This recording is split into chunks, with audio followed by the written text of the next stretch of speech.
आज आपण खुसखुशीत पालक वडे आणि थंडगार अशी पुदिना चटणी बघणार आहोत. चला रेसिपीला सुरुवात करूया. नमस्कार मंडळी, आज आपण वड्याची रेसिपी बघत आहोत. त्यासाठी मी इथे एक मूठभर पालक धुवून घेतलेली आहे, कांदा, आल्याचा एक छोटा तुकडा आणि इथे चणा डाळ अर्धा वाटी मी भिजत घातलेली, म्हणजे एक वाटी चणा डाळ भिजत घातलेली आहे. तर आता पालक आणि कांदा चिरून घेऊया, आलं पण चिरून घेऊया आणि डाळ मी मिक्सर मधनं वाटून घेते. डाळ आपली वाटून तयार आहे. आलं चिरलंय, बारीक चिरलंय, कांदा आणि पालक. आता हे सर्व आपण मिक्स करूया. त्यासाठी मी बाउल घेते. वाटलेली डाळ घालूया आपण आधी. एकदम बारीक नाही वाटली मी, थोडीशी जाडसर वाटलेली आहे. आलं घालून घेऊया.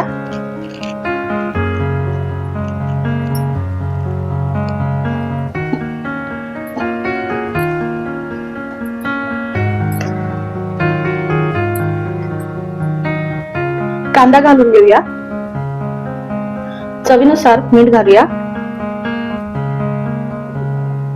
पाव चमचा जिरे घालते.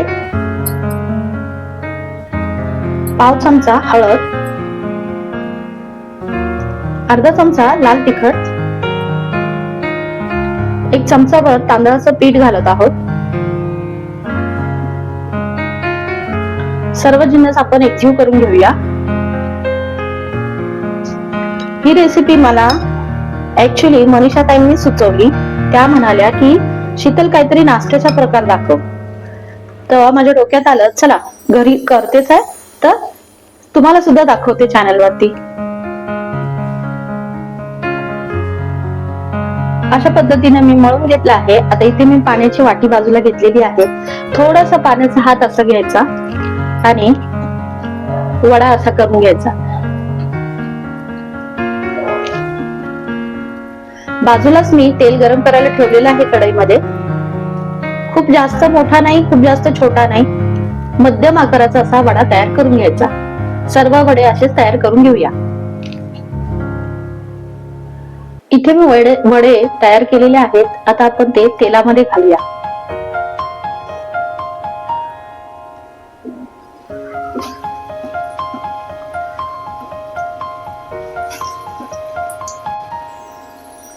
अशा तऱ्हेने सर्व वडे घातलेत मी. आपण आता फ्राय करूया त्यांना. आल्हाद हलवायचे.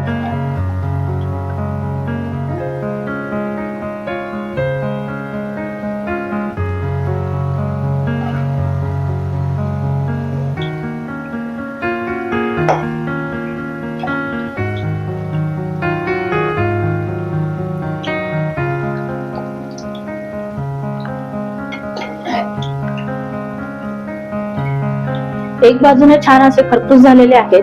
आता या वड्यांसोबत खायला एक चटणी करत आहे मी. कोथिंबीर, डाळवा, पुदिना, लिंबू, 2 मिरच्या, 4 लसणाच्या पाकळ्या आणि आलं. आता हे सर्व आपण मिक्सर मधून वाटून घेऊया.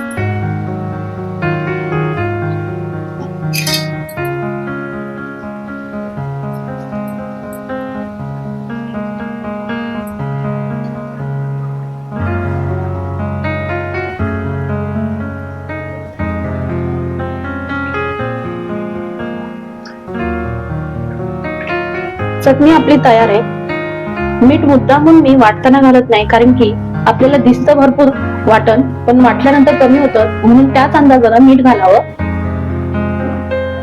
हलवून घेऊ छान. बघा काय मस्त अशी घट्टसर चटणी तयार झालेली आहे आणि किती मस्त हिरवा रंग आलेला आहे, तुम्ही बघू शकता. बिलकुल काळसर झालेली नाही चटणी, खूप छान झालेली आहे. इथे वडे सुद्धा आपले छान तळून झालेले आहेत. आता आपण काढून घेऊया.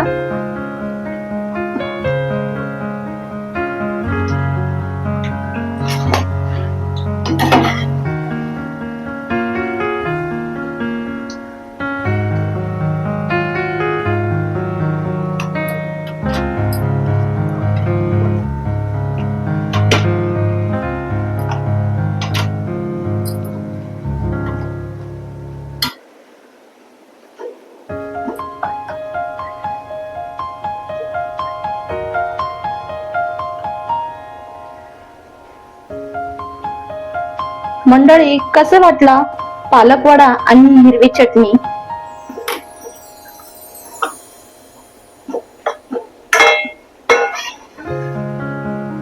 या मंडळी पालक वडा खायला.